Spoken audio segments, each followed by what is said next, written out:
Skyrim is the latest installment in Bethesda's long-running The Elder Scrolls franchise, famed for their free-roaming fantasy environments, and the non-linear manner in which you could accomplish admittedly mostly linear quests. The qualities that make Skyrim great also render the series uninteresting to some people. If you've started it, or any other Elder Scrolls title, and keep wondering, what now? Where do I go? What do I do? And concluded that the game is aimless and boring, then that's fine. You're the kind of player that prefers to be efficiently led by the nose around a narrative and would better enjoy a more linear game, or a film, or a book. If you don't like the idea of not being explicitly told what to do, or equally can't fathom the thought of playing a game without being able to kid yourself that you're being social, then you may not appreciate my point of view that Skyrim and the Elder Scrolls represents the most compelling and long-term possibility for escape from the daily grind that exists within gaming media. The game itself is not perfect, no game ever is, as it demonstrates the remains of endemic problems that existed within Oblivion. The fact that Skyrim is superficially simpler than its predecessor, which was scorned for being simpler than Morrowind, which in turn was derided for being smaller scale than Daggerfall, will also anger some fans. Not to mention the evidence that this is a console port, made unclean by development for other gaming systems. But before I get into these issues, I'm going to brown-nose it a little bit more, or at least Bethesda Game Studios' philosophical approach to RPG creation, which is second to none in my opinion. Carving your own fate out from within a well-executed fantasy world, without the abstract enforcement of a beginning, middle and end, is the opiate of many escapists, dreamers and romantics. There are no other games that will scratch that itch quite like the Elder Scrolls. If you don't like MechWarrior or Modern Warfare 3, you can instead play one of 417 other first-person shooters. If you don't like Skyrim but still want to play in large, free-form fantasy environments, then there really is nowhere else to go but back across the series. There are other fantasy sandbox games, but all of them, to my knowledge, are built upon central storylines with a smattering of incidental side quests stapled to them. Usually their worlds are considerably smaller with less customization and generally no formalized modding capability. They don't try to emulate an entire country, they instead opt to create as much as is needed to make their point, and sprinkle diversions where there are gaps. The gaming areas are created to facilitate the story. This is hunky-dory, but if they're sandboxes, then Skyrim is a veritable beach. Nay, a tropical island, where the stories are built because of the world, not the other way around. Why would you play in a sandbox when, well, you can see where this is going. Bethesda has never been known for its quality storytelling. It's not necessarily the fault of the stories themselves. Great writing and pacing can make any cliched story seem good. Indeed, most stories are cliche. Skyrim's main quest is about the invasion of dragons, but don't let that fool you into thinking there's any sense of urgency. Skyrim will happily plod along whether you pay attention to the main quest or not. This is the great sacrifice of truly open-ended tropical island games. Unless a developer is going to destroy themselves trying to weave in a compelling, urgent and exciting narrative into non-linear game progression, which is bloody hard, then this scale of sandbox will eternally be cursed with less than stellar stories because pacing and tension go out the window a bit. Instead, the player feels safe and perhaps a little bored in the knowledge that they have an eternity to perform each task. Dragons make themselves known at least and are much more interesting random encounters than Oblivion gates, and the populace babble concerned mutterings, so there's a better sense of urgency than that which existed within Oblivion. But while the main quest might define many RPGs, it certainly doesn't scratch the surface of Skyrim. Most of the 150-ish dungeons have their own unique narrative, told through journals, notes, corpses, traps, signs, puzzles, NPCs, enemies and boss fights. Each of the 9 major cities have unique social, political and economic struggles of race, class, religion and corruption, with a major side story centered around the fight for freedom of worship. More menial fetch and carry quests exist, but are usually carried out incidentally to your more important adventurings, which will likely involve the proud warriors of the Companions, the invisible Dark Brotherhood, the dastardly Thieves Guild, or the jovial bards or academic mages colleges. Additionally, you'll find yourself embroiled in Daedric shrine quests at the most unexpected times and in varied ways. On top of that, the 9 regional rulers of Skyrim, the Jarls, will offer unique quests and randomly issue bounties for local bandits, giants, necromancers, etc. You'll also come across other randomized encounters, panicked peasants pleading for help, orcs going through midlife crises, fugitives fleeing from hunters, and so on and so forth. This randomized radiant quest system will direct you towards dungeons that you have not yet visited, where you will of course find that particular dungeon's unique narrative as well. And you'll also want to hunt dragons and seek out dragon shouts hidden within the ancient Nordic barrows too. In other words, there's a lot to do in this game and I've probably missed something. I won't pretend to have played every quest, I've only been at it for 55 hours.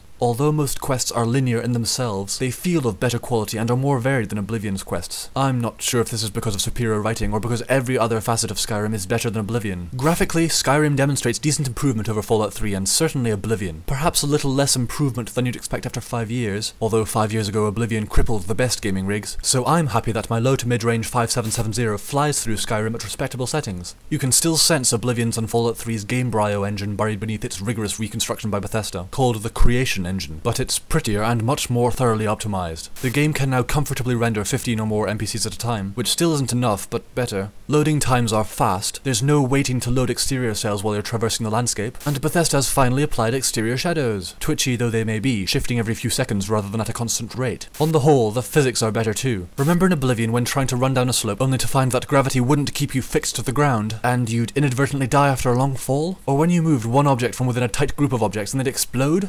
These basic issues seem solved. Occasionally something will be hurled into the stratosphere or turn invisible, but it wouldn't be a Bethesda game without some bugs. I've not yet suffered any actual crashes or bugged quests, although I fully expect them once I start bludgeoning Skyrim with mods. Some of the snow effects are pleasant, although weather still passes through walls and canopies, so don't expect to find shelter from the rain, or to buy a house with a view, what with buildings still being strangely amputated from the rest of the world as interior cells. Water looks nicer, although select textures will frustrate some PC gamers who are horrified by any appearance of blurriness. Optimization seems the key word here, presumably for the PS3 and Xbox 360 iterations of the game, and accounts for the game's reasonably small size of 6GB. Don't worry if you want to kill your high-end gaming rig, higher resolution textures will assuredly arrive in mod form, but I don't think they're particularly needed. While the graphical improvement is adequate, the aesthetics and design of Skyrim has surpassed my expectations, helped by Skyrim just being a more dynamic place than Cyrodiil. It is the most enchantingly beautiful game I have experienced. It isn't just the epic sweeping landscapes that shine in this regard, the narrative of each location is heavily enriched by their appearance. Most of the cities feel visually unique, screaming out their background without the player needing to hear or read a word. When you do talk to NPCs, they are blessed by 70 voice actors and fairly human-looking faces, to lend them more credence than their Oblivion counterparts, although you'll still find that the different voice actors still repeat lines. Every guard in Skyrim, they have said, used to be an adventurer just like you, but then they all took an arrow to the knee. It's perplexing that Bethesda would take the time to re-record the line, but not to change one word. Instead of arrow to the knee, what about mace to the groin, or sledgehammer to the arm, or married? It's an old fogey gripe that swims against the tide, but I don't like the unwritten rule that dialogue must in this day and age be limited to recorded speech. I would love to be able to talk to Skyrim's inhabitants more, or ask directions, rather than be limited to predetermined questions of narrow focus. They keep saying the same thing again and again and again. Convincingly, indeed, but their robotic repetition adds to the eerie air of deadness that has infected Bethesda's NPCs since Oblivion. Perhaps quest markers wouldn't need to be so relied upon if we could ask people where things were, like in Daggerfall. Still, it's a small complaint. I have to nitpick with this game, and NPCs are presented better. Better facial animations, appearance, and varied voices go a long way beyond Oblivion's efforts, and should please the casual player well enough. At least there are still hundreds of books to satiate any thirst for lore. The landmass feels considerably larger than Oblivion 2, because the carefully crafted mountainous and varied terrains force longer treks between locations, instead of merely running in a straight line from point A to B. Fast travel exists, as it has done since the inception of the series.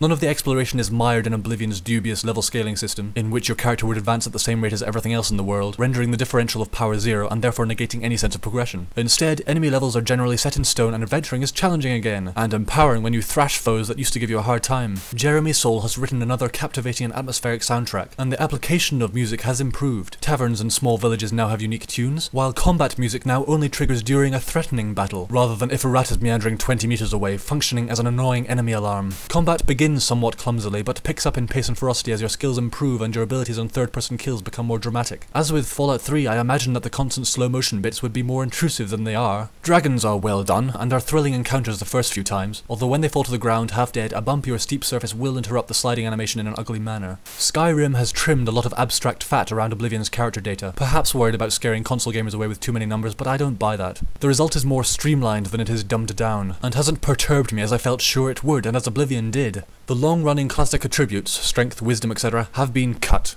They are instead simplified by congealing them into magicka, health and stamina, and you can increase one of these per level. Athletics and acrobatics are gone, although increasing stamina increases sprint duration and encumbrance limit. Mercantile, mysticism and individual weapon type skills have been amalgamated into other skills, represented within the relevant skill perk tree or magic school. As well as your skill points and perks, your character is specialized further by activating certain stones, which increases the rate of learning of certain skills. Cuirass and greaves have been merged into one armor slot. You can only equip one ring and cannot place clothes over or under other items. This will constitute a loss of depth for some, but depth isn't about the amount of variables you control, but instead about the rigor with which each of these variables is applied. There appears to be considerably more kinds of armor, and by my reckoning, the loss of attributes has been more than made up for by the rigorous application of the 18 distinct skill trees with 250-ish perks. Abstract attributes were never particularly well integrated into past Elder Scrolls games, and created games that forced players to premeditate actions in order to achieve efficient character builds. Bethesda Bethesda seems to have pulled out all the stops to create an experience without the trial and error character building invoked by previous systems, so that the players can just do what they want, perhaps also accounting for the largely linear quests. There's limited replay value here, rather Bethesda suggests that you spend hundreds of hours with a single character, or two at the most. Critical to this goal is creating a world in which doing things is more fun than perfecting character builds, as people like me obsessively like to do, and Skyrim has succeeded here, and without, in my view, losing any overall depth. The user interface is smaller, simpler, and a little less functional. The inventory, as in Oblivion, consists of subdivisions for each type of item, but items are shown in alphabetical order and cannot be rearranged according to weight or value. You also cannot see your character when the inventory is opened unless you activate third-person view. You can favorite items to place them in the quicker-to-access favorites menu, and then assign hotkeys 1 to 8 to these items for even quicker selection. The character stats screen consists of 3 nebulas that look like base character classes, each containing 6 star signs, each with a perk tree related to a specific skill. Navigation through the skill trees takes more time than selecting from a list, but it is undeniably pretty, and it is in keeping with the Elder Scrolls using star signs to influence character creation. The only explicit signs I can see that demonstrate catering to consoles, besides the occasional low-resolution texture, is that the tab and E keys are hardwired into the game. It seems strange and pointless to discriminate against left-handed PC gamers, and may not have anything to do with consoles at all, but there you go.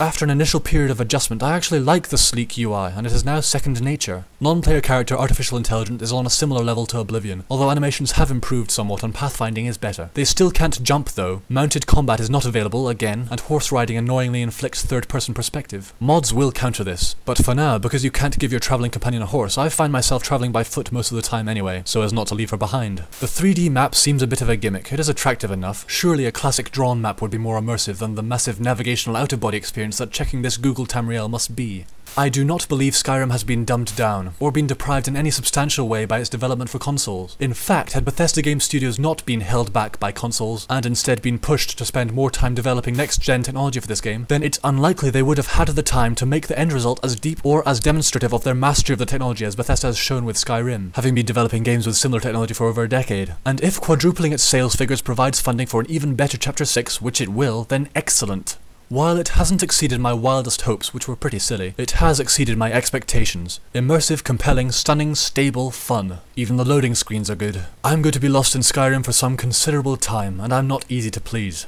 I award Skyrim, my piano, one of my legs, and my wife.